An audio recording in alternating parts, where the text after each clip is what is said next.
Sawadikap, Jaimasi, Sabaidi, Kamustaka. We are joyful to see you. The kingdom of heaven has come near. But God does not give up on this generation. That is why you are born into this world to make a difference. We are in His mighty hand.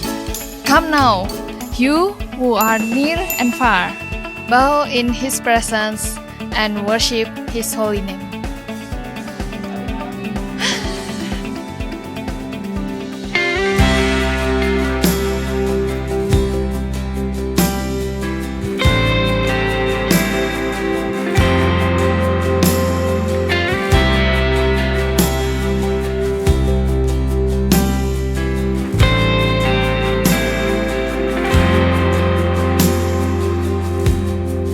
Blessed assurance, Jesus is mine. Oh, what a foretaste of glory divine, heir of salvation, purchase of God, born of His Spirit, washed in His blood.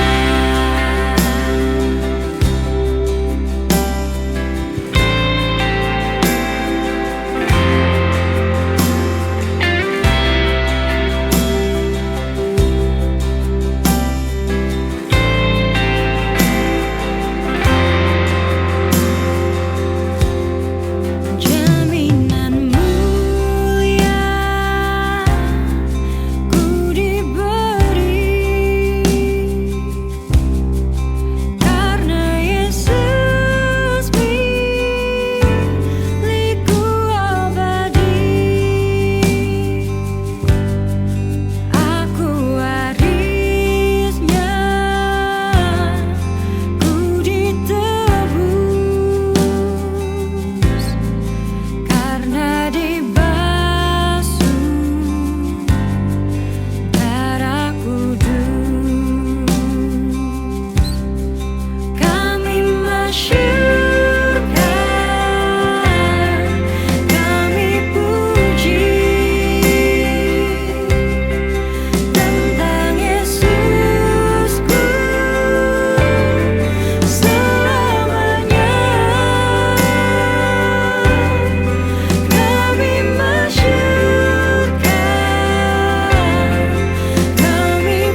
sama saya Dewi Guna dan Viana dari ASEAN Unite Ministry Incubator. Yeay, yang sebentar lagi akan mau ngadain acara yang keren banget. Betul banget teman-teman. Jadi di acara ini juga nggak cuma ASEAN Unite, tapi ada Kak Dewi, ada juga teman-teman yang lain. Banyak yang akan sharing ya. Benar. Jadi ini kayak kita bikin lagu, ada collab-collabnya gitu ya kan. Pokoknya teman-teman yang punya hati, punya modal hanya satu bait lagu nggak jadi-jadi, masuk aja. Iya, betul. Iya dong. Karena Iya nanti kan ada teman-teman yang lain yang bisa bikin lagu, ada pemusik-pemusik. Siapa tahu, dan memang ini goalnya kita sih Kak. Tadi aku intip-intip modulnya sih keren. Bener banget sih Kak. Ya, agak kayaknya sombong. kayaknya wajib ya. WL, teman-teman penyanyi, nggak harus jadi pencipta lagu, tapi pengen nyiptain lagu, pengen produce music, kayaknya mesti ikutan. Bisa join di kelas ini karena ya itu kayak misalnya satu bait gitu ya, atau masih kayak ini cocok jadi chorusnya deh gitu ya, jadi refnya nggak apa-apa gitu. Selama teman-teman memang punya kerinduan untuk berkarya dan jadi berkat, kita memang rindu juga berbagi sama ya teman-teman yang punya semangat itu. Gitu. Karena gini, aku ngerasa ya kita itu harus mau untuk diisi di charts terus. Karena gini, waktu 2 tahun lalu aku bikin komposisi nada. Terus 2 tahun kemudian aku bikin komposisi nada dari firman yang sama, itu lebih kaya. Artinya apa yang aku dengar kan lebih banyak. Apa yang aku dapat, pelajaran-pelajaran yang aku dapat itu lebih banyak lagi gitu loh. Improvisasinya juga akan berbeda gitu. Jadi jangan pernah ragu untuk kita harus tetap diisi gitu loh. Kita harus belajar gitu. Ya salah satunya lewat Unite ini, lewat kelas ASEAN Unite gitu. Jadi ya menarik sih teman-teman ya, maksudnya bikin lagu dengan perspektif yang berbeda gitu, keren kan? Betul. Dan sekelas Kak Dewi Guna aja tuh masih terus belajar gitu. Jadi ya aku pikir juga setiap kita ya selama masih ada kesempatan hidup, yuk terus belajar memperkaya diri gitu. Dan nanti kita juga goal kelas ini Kak, jadi nggak cuman kayak teori doang gitu ya. Di Alkitab itu gimana sih ngajarinnya, terus secara teknis gimana step-stepnya bikin lagu, terus misalnya inspirasi itu bisa datang dari mana aja, dan sampai nanti kita publish, rilis lagu itu masuk ke digital platforms gitu. Dan kita juga sebenarnya ya menariknya dari kelas ini nanti ada magangnya. Pernah tahu nggak sih Kak? Oh iya? Enak banget dong. Kelas buat penulis lagu sama music production, tapi ada magangnya. Wow. Nah, tujuannya itu tuh sebenarnya kayak kita pengen gimana misalnya ada di satu lembaga atau satu komunitas, teman-teman bisa ngalamin Tuhan di sana, dan kayak Tuhan tuh bicara apa, Tuhan kasih inspirasi apa selama masa magang itu, dan itu jadi materi lagu gitu. Dan ya semakin memperkaya kehidupan peserta juga kan teman-teman yang join di kelas ini. Dan ujung-ujungnya memang kita pengen supaya ada hasilnya, ada karyanya. Jadi nggak melulu teori aja gitu ya. Cuman kayak oke, gue tahu nih, tapi nggak buat apa-apa juga ngapain gitu. Jadi daftarkan diri Anda ya.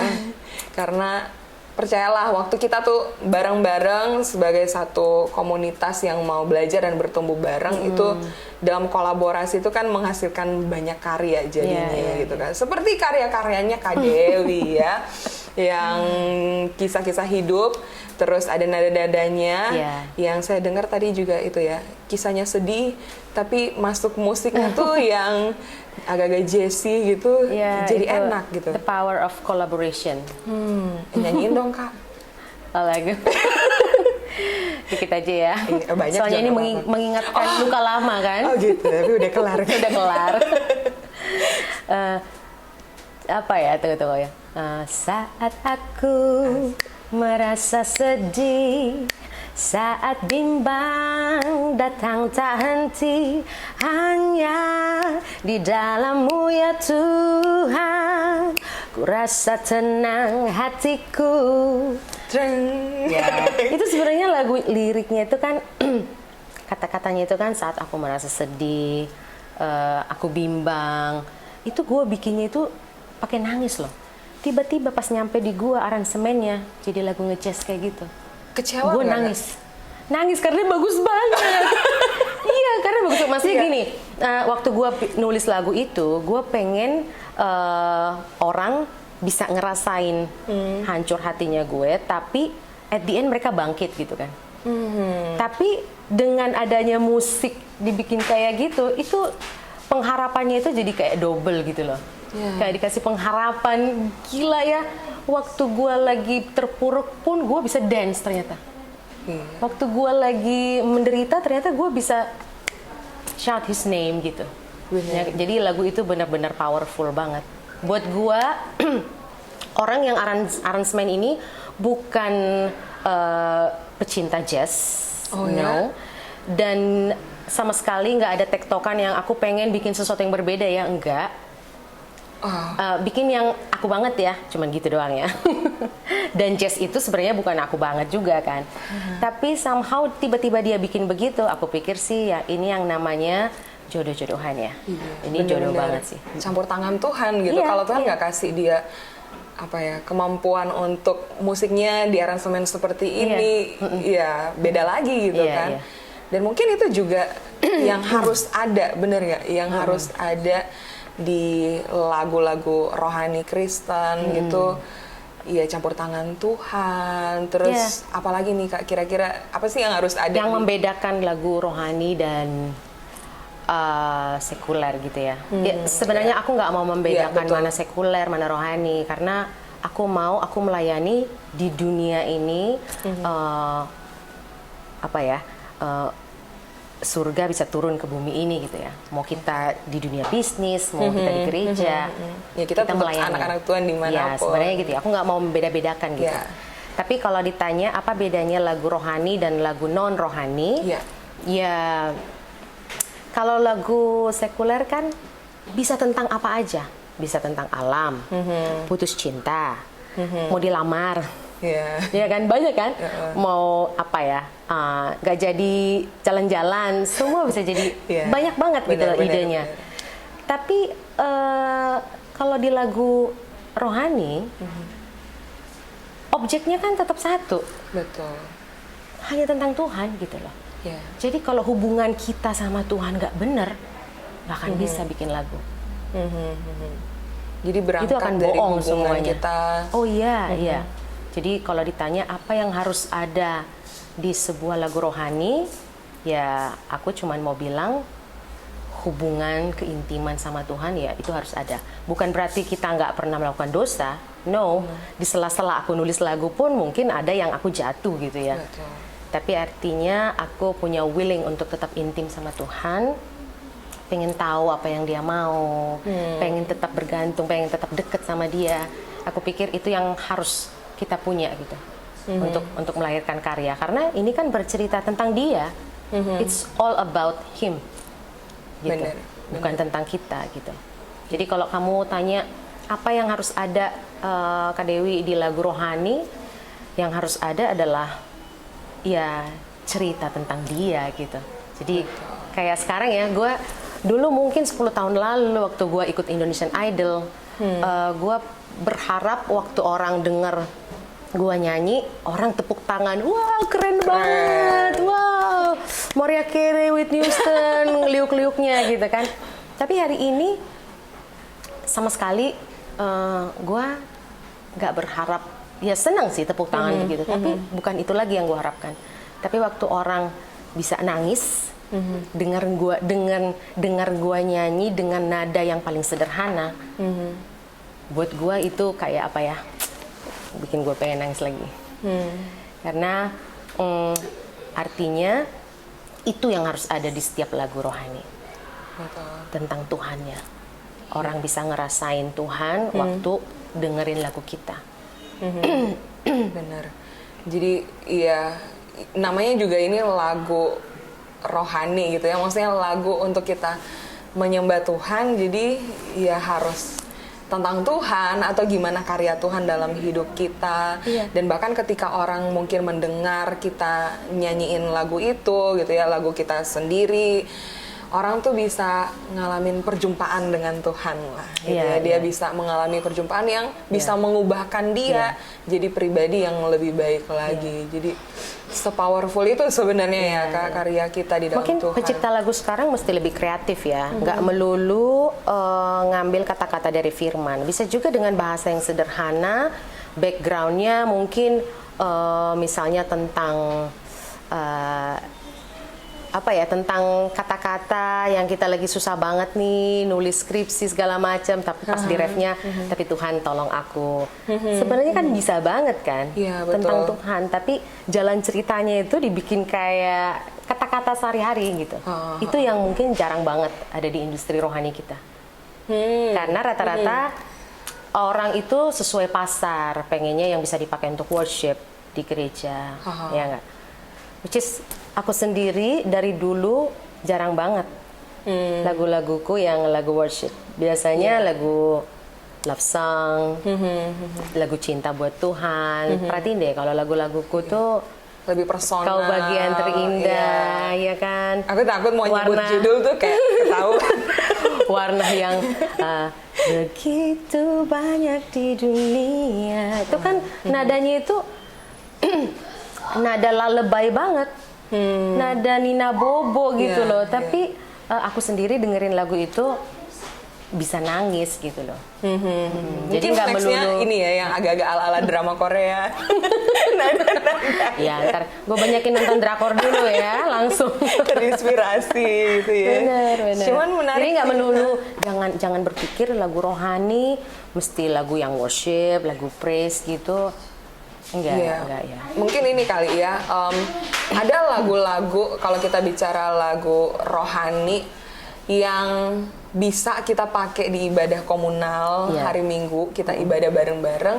Tapi memang ada juga yang kayak istilahnya buat penyembahan kita pribadi gitu, yang relasi kita personal dengan Tuhan. Dan kalau Kak Dewi perhatiin juga belakangan tuh ada yang di misalnya ya di digital gitu, yang musik yang lovey, Christian lovey, lovey worship, terus hymn bahkan ada dibikin musiknya tuh yang lovey dan ya itu menunjukkan betapa kita tuh bisa berkreasi gitu, bisa nggak kreatif. melulu lagu church banget kan gitu. Iya benar. Karena ya kita ibadah di gereja seminggu sekali.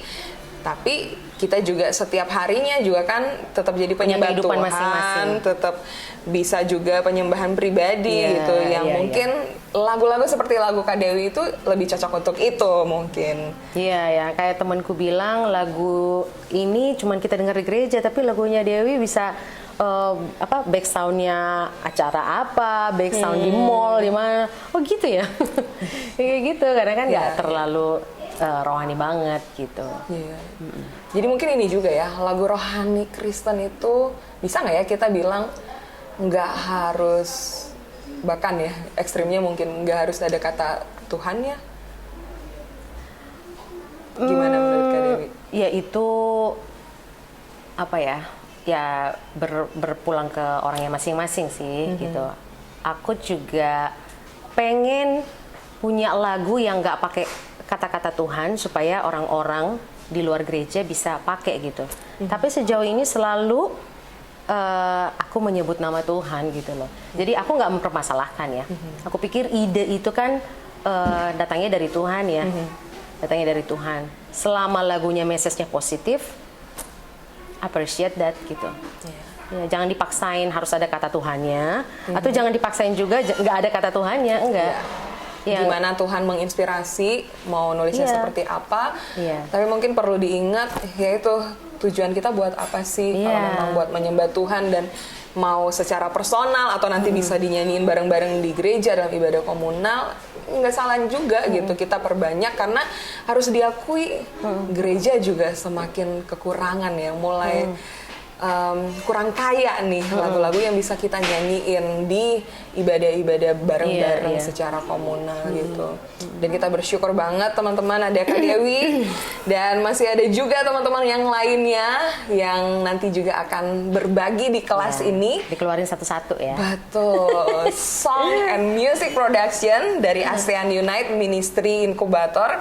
Dan kami pengen banget ngajak teman-teman semua, jangan ngerasa, oh gue nggak bisa nih, gue bisanya cuma segini doang gitu. Belajar dari Kak Dewi yang ternyata dari apa yang kita anggap Kekurangan, kelemahan, Betul.